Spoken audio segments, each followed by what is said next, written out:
Hello, my name is David Wehle, and I was the voice actress for Rachel. I'm also David's wife, so that was convenient for working together. I was actually the voice actress for his first game, Home is Where One Starts, and I guess that I did a good enough job that David wanted me back, so I did the voice acting for this one as well. David definitely coached me through it because I'm pretty inexperienced when it comes to that. Home is Where One Starts was my first time ever doing voice acting of any kind. And we watched a lot of trailers of movies we liked to get the voice right of female leads who were talking in the trailer and try to mimic that and bring that into the game. So that had the right kind of feel and the right kind of atmosphere for the voice. My character actually is the same character from Home is Where One Starts. If you've played that game, you probably connected that together. And this is her probably about 15 years later, maybe 20 years later in this game. I was happy to revisit the character of Rachel. We kind of leave her in an ambiguous spot in Home is Where One Starts. It definitely ends on a hopeful note, but there's not a lot of details. And in this game, you see that she's able to move on through a lot of her issues that she had from her abusive home and be able to start her own family and start a new cycle without that abuse, which I think is really inspiring. Joseph, you can't go to sleep feeling like this. I'm sorry for everything, and I know you need space, but I'm here for you. You don't need to feel so lost. Joseph, have I ever told you what my mother was like? You know what it's like not to have a mom at home. And you know how hard that made my childhood.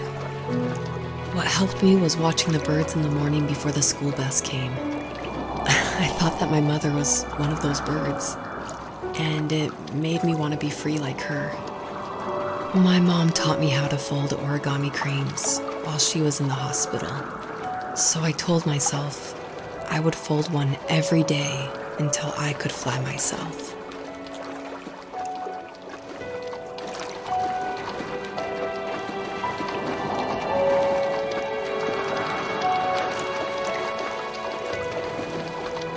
I think we both have always loved animals, and for me that love started with a dog. Sometimes this Rottweiler would come up to our property line and wait at the fence for me, but only once in a while. I was sure to check every day immediately after school, and it usually ended in disappointment. I would even steal money from my passed out dad just so I could buy these off-brand dog biscuits. Even when she did stop by, she never went beyond the fence. Why was she so scared?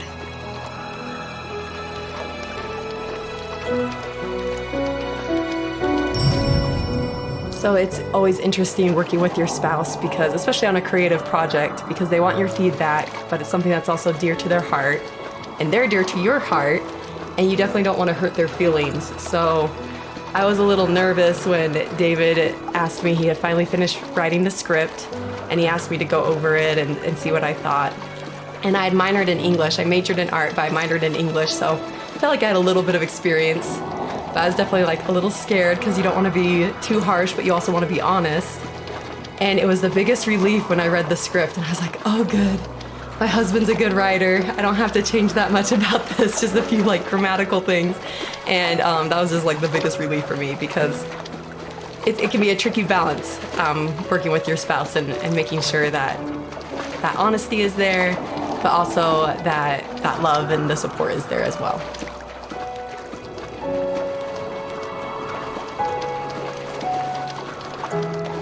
I think my dad was the opposite of your dad in almost every way, except he was in the military as well.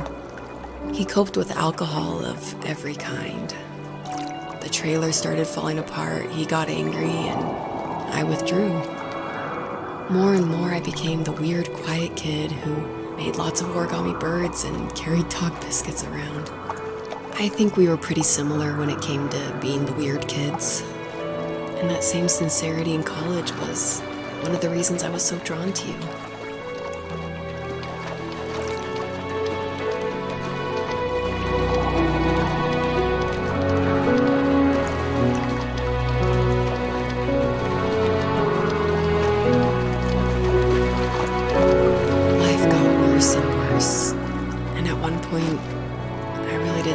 survive another day with my soul still intact. I had no real friends, let alone neighbors, since we lived in the middle of nowhere.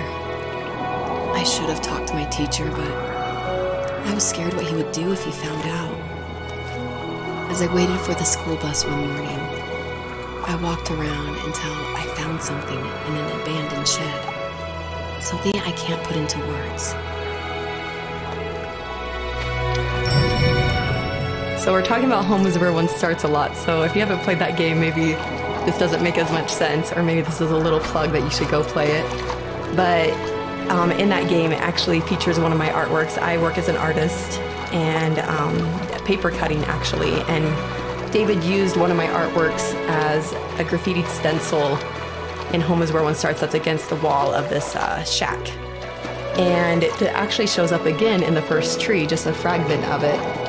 The first tree, the title actually comes from one of my artworks that I made back in 2015, I want to say. And I made this artwork while I was pregnant with our first child. And it had a lot of meaning for me, and David actually helped me come up with the title. And he asked, because I was really struggling, I was like, I have no idea what to call this, and I always go to David for title ideas and to bounce ideas off of him, and that's like the only way I can ever come up with a title is by talking with him. So we were talking back and forth and looking at this artwork, and he said, well, what kind of like movies or shows were you watching while you're making the artwork? Because my work's pretty tedious, so sometimes I'll watch a show or do some Netflix binging while I'm creating it. And I was like, oh, I actually watched Tree of Life a ton. And then we're like, Tree of Life. And we started thinking more about that, and then arrived at the first tree. So it started off as one of my artworks and then became a part of David's art, which I think is really cool that we were able to share that title.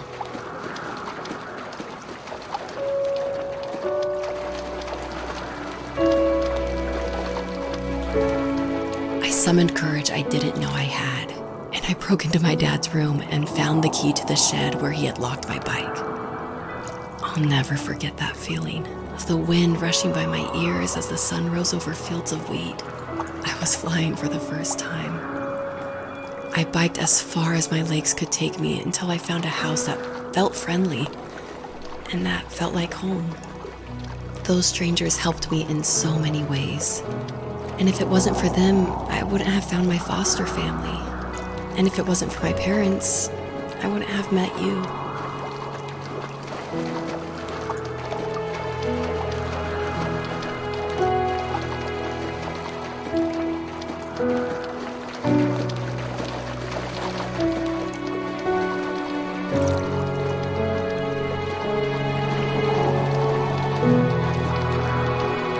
You have strength, Joseph, and you're not as alone as you think. It's all just so pointless, just waiting for life to happen. It's like having the home I always wanted is cursed out of my reach. The thought of being a parent myself, how could I do that when I couldn't even be a good son? I'm sorry, I know what you're saying. I just don't know how things will work out.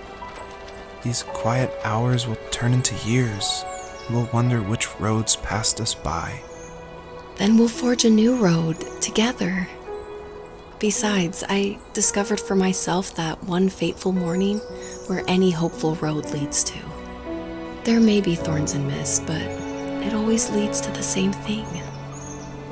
And what's that? Family. I'm so glad that you're part of my family, Rachel. And I'm glad you're part of mine.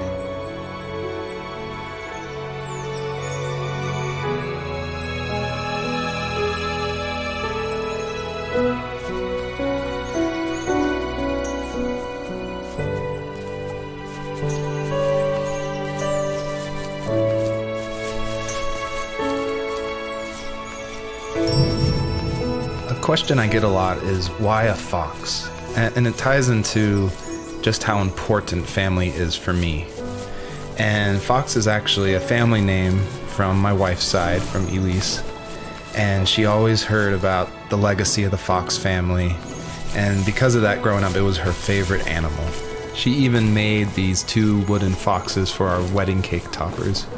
So I thought it would be cool to have that animal in the game while these two people are having this conversation in the middle of the night.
The fox knew her last cub would be waiting for her at the first tree.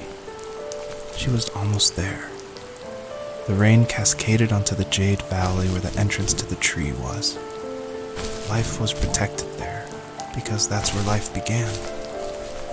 It was now only a mother and a daughter left. Items from my life still dotted the ground as she moved closer to her destination and destiny.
Usually what catches people's attention of the first tree is the visuals, of course. And I was inspired by a lot of people making these levels. The second level is inspired by just these beautiful autumn photos of a real forest. And this level, the Jade Valley, is inspired by the artwork of Heather Penn, who did the Overland games. I just love those greens with a lot of gray in it. I love the strong vignettes in the corners of the frame. And of course, this environment pack was made by the the very talented Swedish designer Mikael Gustafsson. And of course, his initial designs inspired me, and I was able to build off of that. And I'm really grateful that he allowed his environment pack to be made publicly available. At the end of high school, I felt something I hadn't felt in a long time. Drive.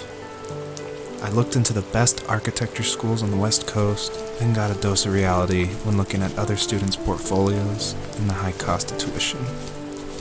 I still wanted to be something, to be the next Alvaro Siza, and to make those thousands of sketches worth something in my grand history.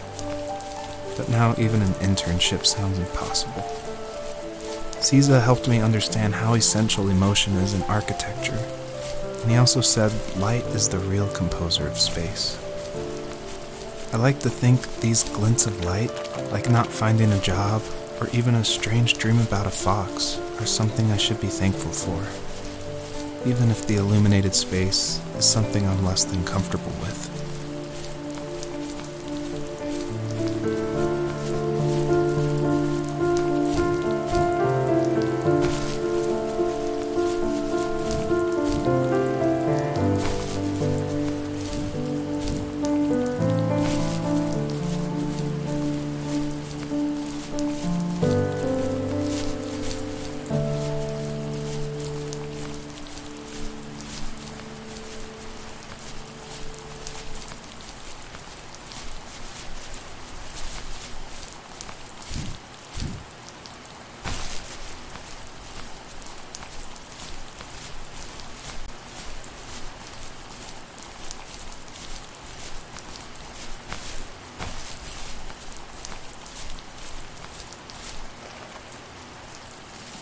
My dad was super supportive with my college plans, to a point. Things were okay until this terrible accident happened. I guess a forklift flipped over due to a bad axle, and it crushed one of the workers there. My dad didn't eat for days, even though he wasn't directly involved. It devastated him. Not only did it hurt the business, but it just freaked him out. He would talk in his sleep, muttering things about firing people and saying sorry. One fateful day he approached me, said that since my school search wasn't going well, I should finally be a man and take over the family business. He said one day he was going to die, and that all of his work, sacrifice, and even that man's life would be wasted in vain. I just lost it.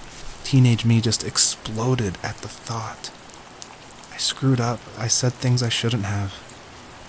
He was having a crisis, and I pretty much spit in his face. By now you've probably caught on to some of the themes I love to explore in these stories. And the big one is of this tree, the first tree on Earth. And a lot of people have asked me, what does that mean? Why a tree? And basically it boils down to this delicate balance between nature and its relationship with life and death. And I love these stories where they put like these microscopic relationships, like something of like a father and a son, and juxtapose it next to this epic story of like the creation of the universe and the first tree on Earth, and how they can be equally as important, because in my mind, like, my family is as important as like the creation of the earth. And it reminds me of like some of the stories I love, like The Road by Cormac McCarthy, or The Tree of Life by Terrence Malick. Basically, I wanted to make sure the player felt that there was a higher power than themselves, and that there was something watching over them as they went through this story.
Was that the last time you talked to him? No, I called on holidays, and he would call on my birthday. I guess we acted like nothing ever happened, which was stupid. Didn't want to ask about his lumberyard, and I'm sure he didn't want to ask about my job search. I never went back and visited. I think the last conversation we had was about what movies we had seen and what exactly a best boy is in the credits. I thought he would be here so much longer.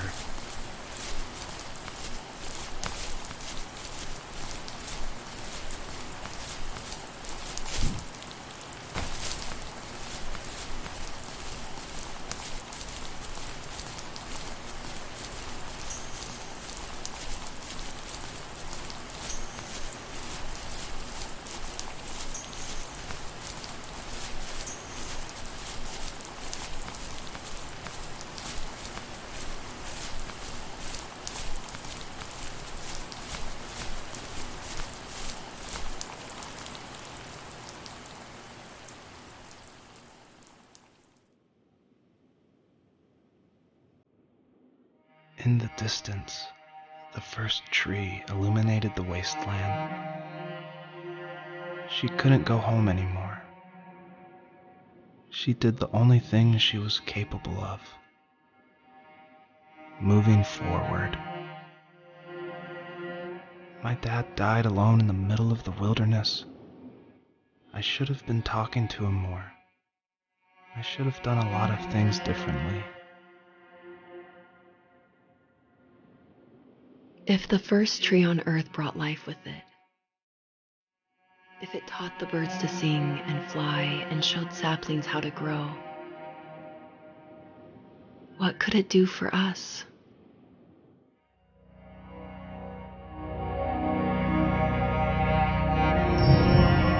Obviously, this is a really emotional part, but I'm going to talk through it anyway.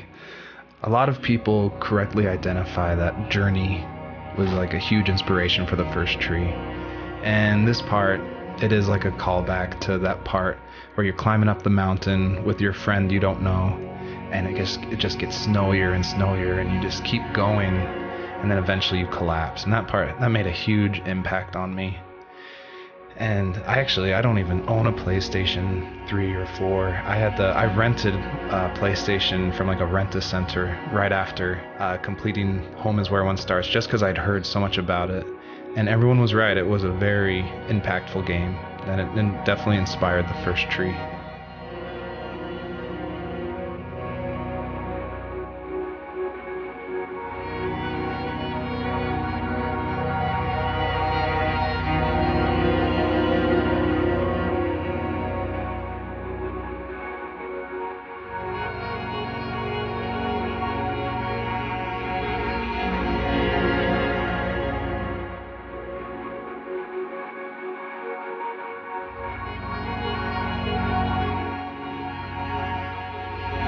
There was a letter I received yesterday from a name I didn't recognize, with a quote I can't stop thinking about. Death is not the opposite of life, but a part of it. More and more, I'm realizing one important truth. Each of us have our own journey to the first tree. But sometimes I'm not sure I'm ready to take that first step. You already have my love.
guess her journey was over.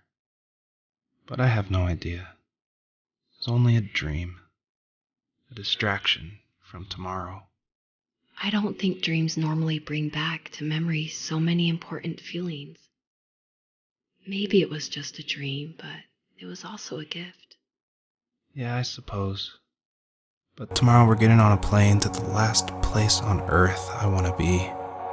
The only person that would have made the trip worth it is gone. You're going to see him and be with him one last time before you say goodbye. I have one last quote for you by Emerson, sealed in an imaginary letter from me to you. It is the secret of the world that all things subsist and do not die, but only retire a little from sight and afterward return again. Go to sleep, my love. We have a big day tomorrow, but I'll be there with you every step of the way. Thank you. Thanks for listening. Good night, Rachel. Good night, Joseph.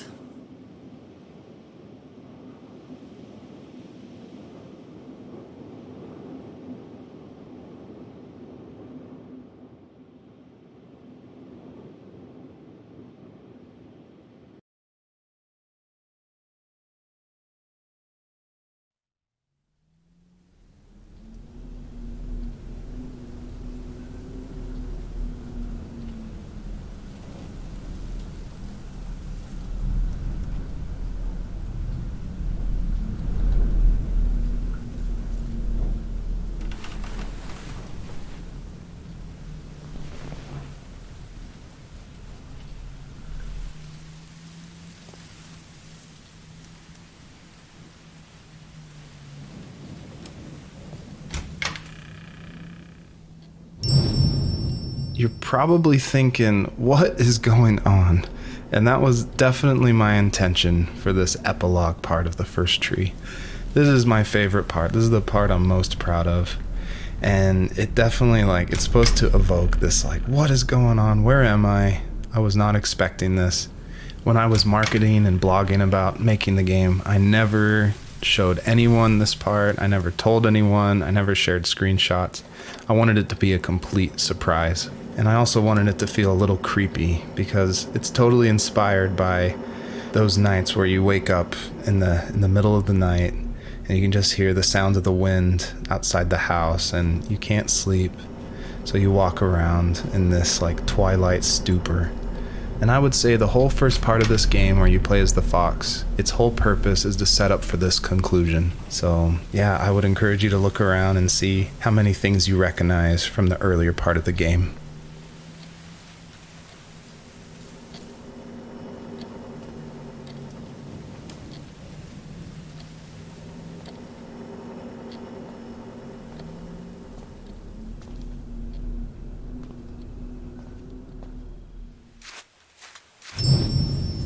I tried hard to foreshadow this epilogue just because I wanted it to be a surprise, but I didn't want it to feel too out of place that it would be humorous.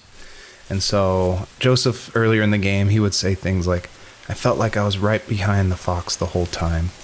In my mind, the camera perspective acts as a metaphor for who the player is, what they're seeing, if the camera represents Joseph, or just that video game trope of having the camera follow you. I guess the big question I wanted the player to ask themselves, is this a dream as well? And if so, does that even matter?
hell?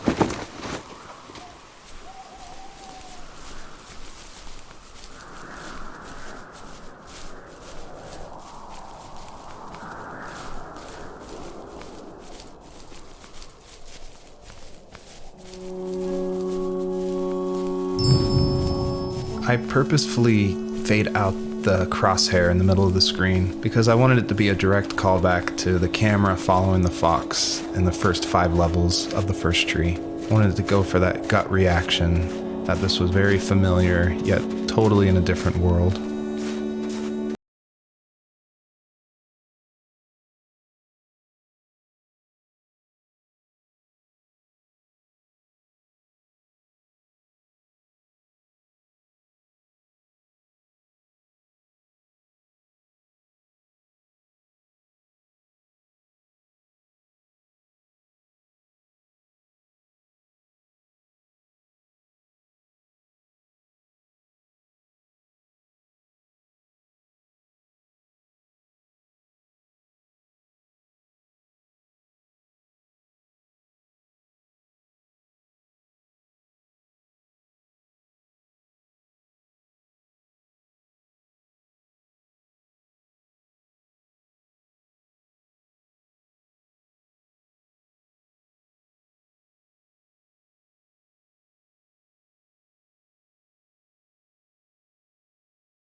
What is this?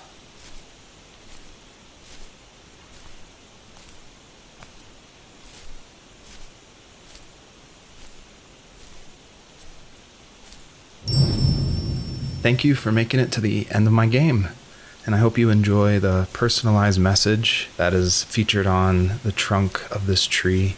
It's a message submitted by another player that's retrieved from a database, and it's retrieved at random. And I did this because I wanted people, even if they feel alone through trials of death, that there is a community, an invisible community supporting each other. So thanks for playing.